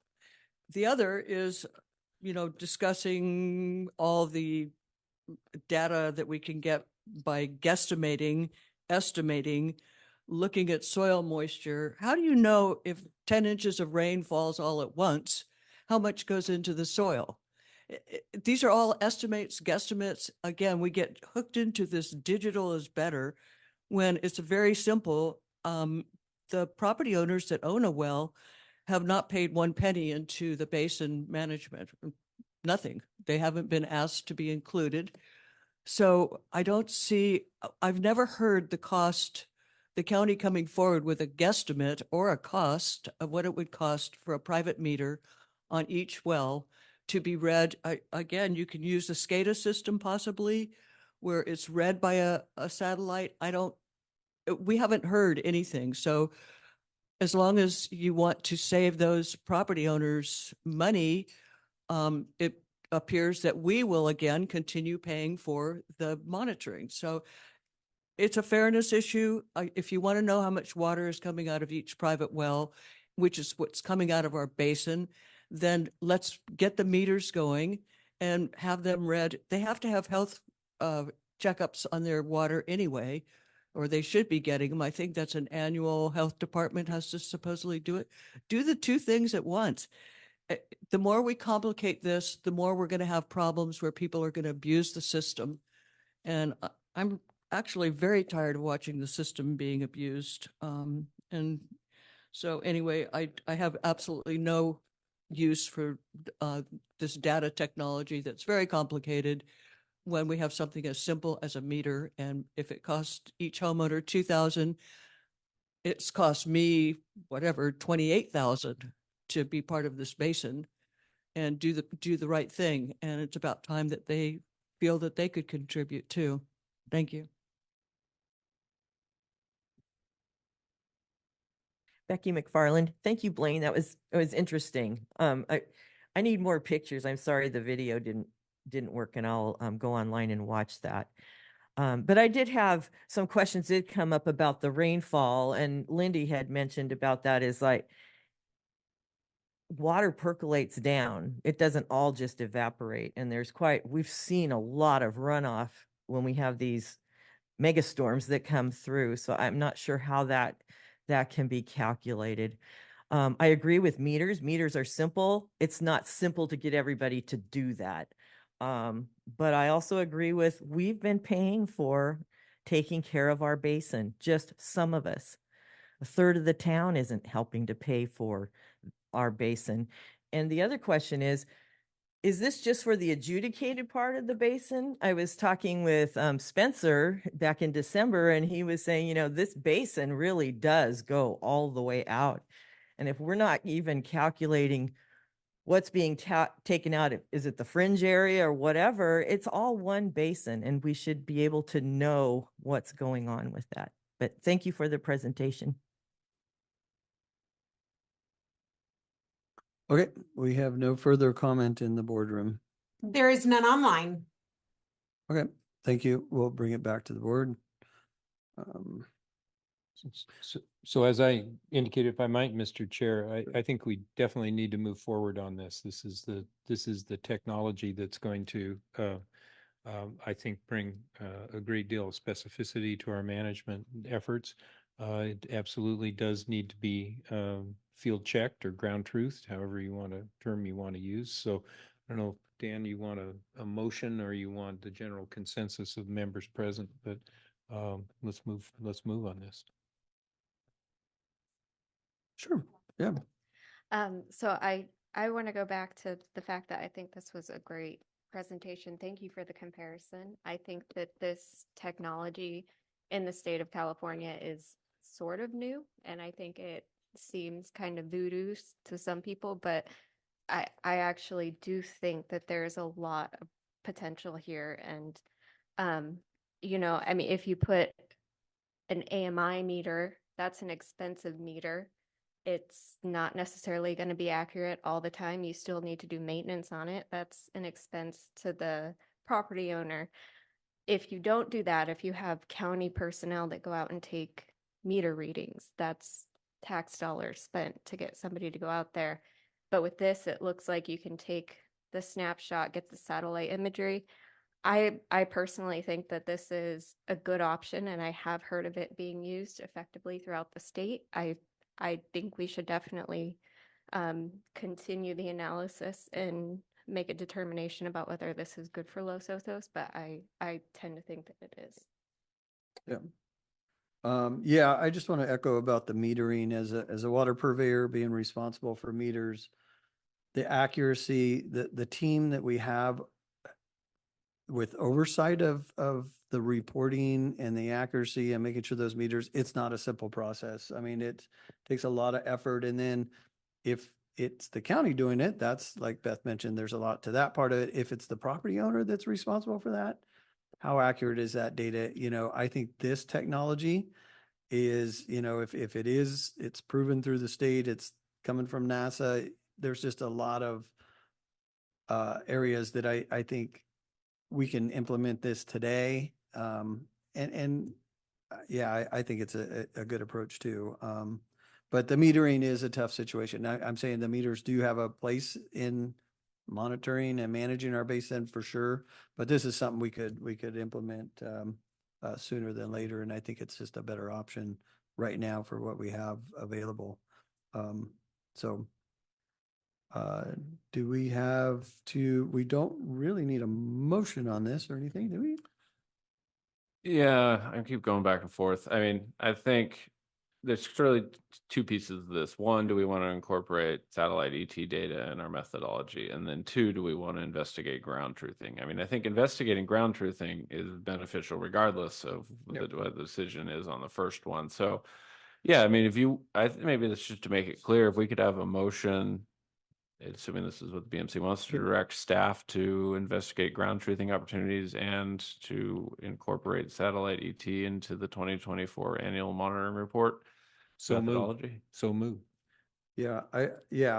So if it's going to the staff and then it's coming back before we make that final determination to use it on this 2024 monitoring report, just to clarify, right?